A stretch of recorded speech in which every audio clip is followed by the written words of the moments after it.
suis jeune. À partir du CM2, j'avais commencé à faire un album de 32 pages où je reprenais les personnages des Tuniques Bleues. Et je leur avais inventé des propres histoires. Et j'étais devenu une sorte de moine copiste de la bande dessinée, c'est-à-dire que je m'essayais sur plein de genres différents. Je reprenais les personnages de Hergé, Tintin ou de Tardy, enfin vraiment des genres différents. Et j'ai fait des études, et c'est à ce moment-là de bande dessinée où j'ai failli arrêter la bande dessinée parce qu'on m'a plus dégoûté qu'autre chose. Et après, de nouveau, j'ai repris, l'envie est revenue. Donc depuis que je suis tout jeune, je voulais faire de la bande dessinée. Donc c'est vrai que c'est un privilège de pouvoir faire ce qu'on aime. Voilà, donc je remercie la vie de m'avoir fait ce beau cadeau.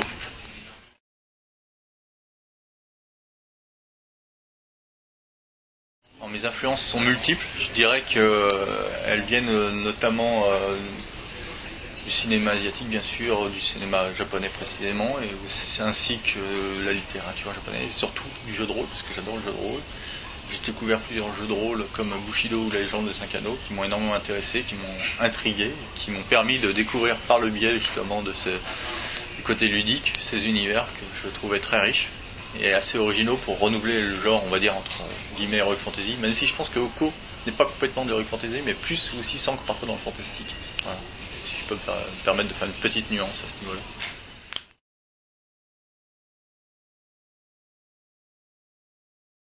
Alors il est né il y a à peu près 5 ans, je ne pourrais pas exactement situer la date, ça allait très vite. C'est-à-dire que j'avais vraiment envie de faire de la bande dessinée lorsque je me suis dit... parce que j'avais fait des essais de bande dessinée auparavant, mais très longtemps j'ai été déçu, j'ai eu de mauvaises expériences. Et ce projet a germé de façon assez sporadique, assez spontanée dans mon cerveau. J'ai envoyé un dossier aux éditions Delcourt pour montrer un peu mon style graphique. Ça leur a plu, ils m'ont contacté, je leur ai dit que je voulais développer donc une histoire et être scénariste moi-même sur la série sur laquelle je me lançais. Bon, ils étaient dubitatifs, mais ils ne demandaient qu'à voir, et je leur ai proposé de leur montrer donc un début de scénario un mois plus tard. J'avais cette idée de la série Oko à cette époque-là dans la tête. Le titre n'était pas Oko encore, enfin si, le titre de la série, mais bon, tout n'était pas, voilà. Et je leur ai proposé au bout d'un mois, donc quelques pages découpées, une page finie, ainsi que le concept général de la série. J'étais très enthousiaste et on a signé très vite. Donc ça allait très très vite. C'était marrant, hein, parce que en principe parfois les choses sont compliquées, mais là ça a été vraiment comme un souffle, un coup de sabre.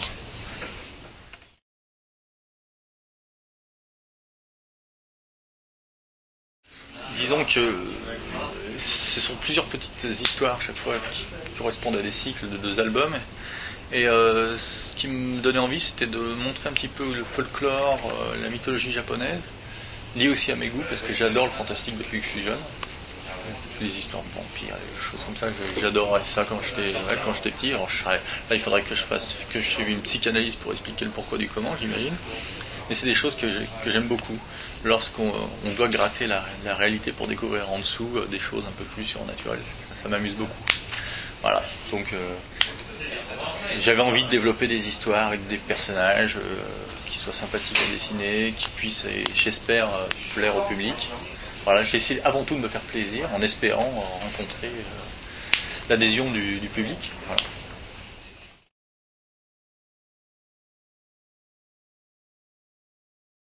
Il y en aura 5 à l'arrivée. Là pour l'instant il y en a 2 qui existent. Le premier c'était l'eau, la terre. Là maintenant je me lance sur l'air. Ce sera suivi du feu et je finirai par le vide. Bon ça vient vraiment de la philosophie japonaise qui est liée vraiment sur les 4 éléments primaires qu'on connaît, qui tendent vers un 5e qui est le néant et le vide. Et je finirai par celui-ci. S'il n'y avait pas eu cet élément du vide ou du néant, je serais sans doute pas parti, excusez-moi, sur l'idée de cycle.